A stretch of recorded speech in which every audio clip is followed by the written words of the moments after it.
जिनके ऊपर आखिर सीबीआई ने रेड क्यों मारी? पूरा दिन की घटनाओं के बाद ये कहा जा रहा है कि ये रेड मेरे प्रिंसिपल सेक्रेटरी राजेंद्र जी के पुराने कुछ 2007-2008 से संबंधित उन्होंने कुछ ठेके दिए थे, उनसे संबंधित ये रेड है। मुझे ये सरासर झूठ नजर आ रहा है। वो इस वजह से नजर आ रहा है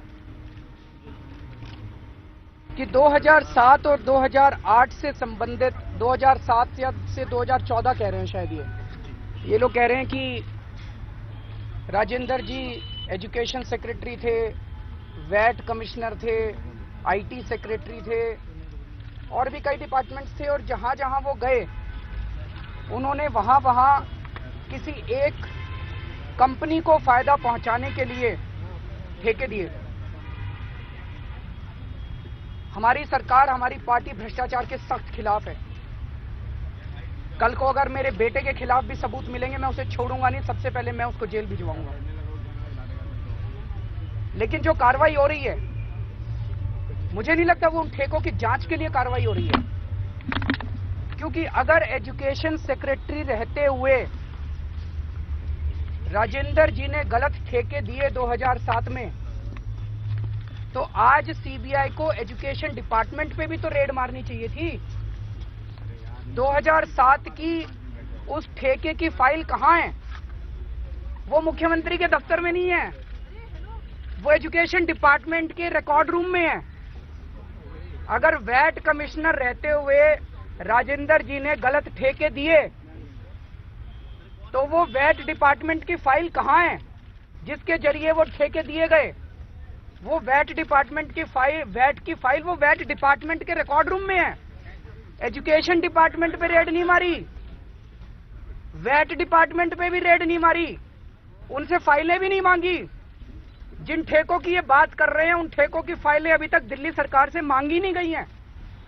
उन्होंने कहा कि आईटी सेक्रेटरी रहते हुए उन्होंने ठेके दिए, तो आईटी डिपार्टमेंट में भी रेड नहीं मारी उन्होंने, मुख्यमंत्री के दफ्तर में रेड मारी है। मुख्यमंत्री के दफ्तर में 10 या 15 दिनों से ज्यादा पुरानी फाइलें नहीं होती हैं।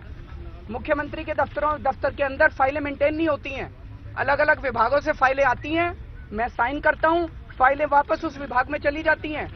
मुख्यमंत्री के अगर 2007 से 2014 के बीच के ठेकों की ये जांच कर रहे थे, तो मुख्यमंत्री के दफ्तर में तो वो फाइलें मिल ही नहीं सकती। वो तो पुरानी फाइलें हैं, वो पुराने उस डिपार्टमेंट के अंदर हैं।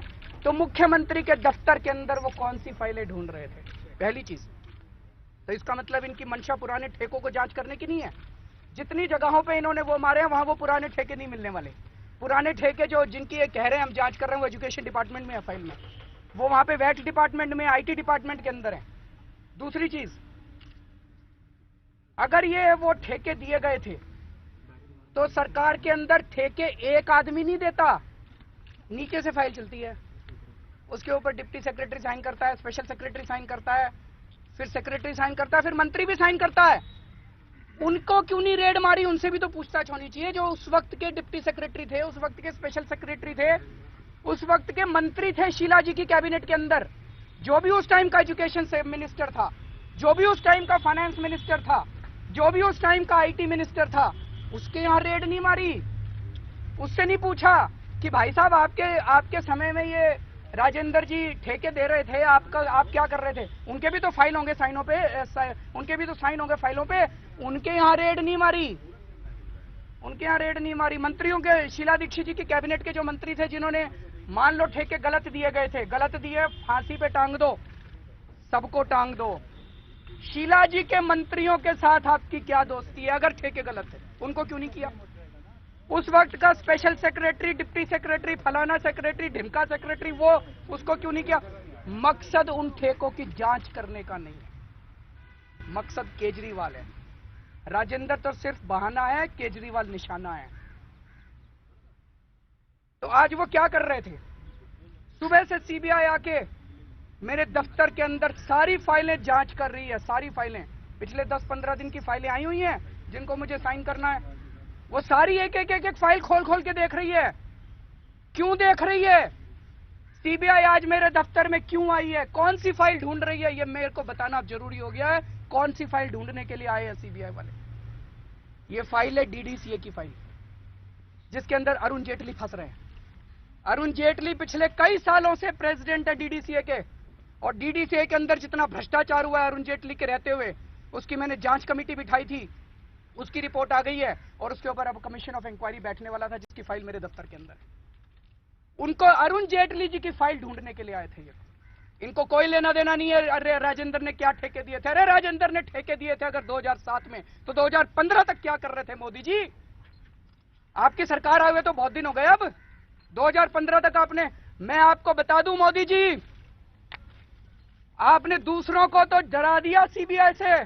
केजरीवाल नहीं डरने वाला। आपको पता नहीं है मैं किस मिट्टी का बनाऊं। केजरीवाल नहीं डरने वाला।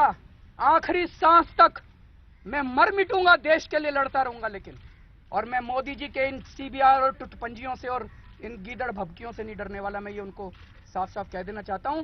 जहां तक कहना शब्दों का चयन ठीक से नहीं किया, अरे तुम्हारे तो कर्म फूटे हैं, मेरे तो शब्द खराब होंगे। मैं तो गांव का सिवानी में पैदा हुआ था, एक हिसार के पास एक गांव है मेरा। हो सकता है मेरे शब्द खराब हो, तुम्हारे तो कर्म खराब हैं।